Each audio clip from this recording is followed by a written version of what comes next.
একটা বদলে যাওয়া চরিত্র নিয়ে যেন হাজির হয়েছিলেন দেবদূত পাডিক্কেল। নিজের প্রচলিত সত্তাকে মাটি চাপা দিয়ে স্রোতের সাথে পাল্লা দিয়ে চলার মতো দুঃসাহসটা দেখিয়েছে তার ব্যাট, যার সামনে নতজানু হলো সানরাইজার্স হায়দ্রাবাদের বোলাররা।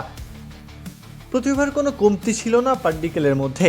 একজন ব্যাটারের যে জিনিসটা সবচেয়ে বেশি প্রয়োজন সেই ধারাবাহিকতাও ছিল তার ব্যাটে। তবে সমস্যা ছিল একটাই, স্ট্রাইক রেটটা আধুনিক জামানার সাথে ঠিকঠাক যায় না। 2020 থেকে 2024 আসর পর্যন্ত শেকেলে ধাঁচের ব্যাটিংয়ের উপর ভরসা রেখেছিলেন। এই বছরগুলোতে সর্বোচ্চ স্ট্রাইক রেট ছিল 130, এক সম্ভাবনা যেন শেষের গল্প লিখছিল। এরপরই পাডিক্কেল ভিন্ন রূপে আবির্ভূত হন। 2025 সালে স্ট্রাইক রেট বেড়ে দাঁড়ায় 150। এবার শুরুটা সেখান থেকেই করেছেন। হায়দ্রাবাদের বিপক্ষে ধারণ করেছেন রুদ্রমূর্তি, যার সামনে অসহায় হতে হয়েছে বোলারদের।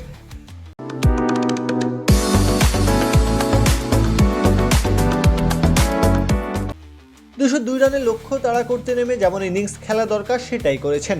26 বলে 61, স্ট্রাইক রেট 234। আরসিবি শুরুর ধাক্কা সামলে ম্যাচটাকে হায়দ্রাবাদের কাছ থেকে ছিনিয়ে নেওয়ার পেছনে বড় অবদান যে এই ইনিংসটারও। 3 নম্বর পজিশনে আরসিবিকে নির্ভর রাখার জন্য পরিপূর্ণ পাডিক্কেল প্রস্তুত। সময়ের সাথে যে নিজেকে গড়ে তুলতে হয়, নইলে সময় গ্রাস করে নেয় সব কিছু। পাডিক্কেল সেটা বুঝেছিলেন, তাই তো সময় থাকতে নিজেকে বদলে ফেলেছেন। প্রত্যহ কাব্য, খেলা 71।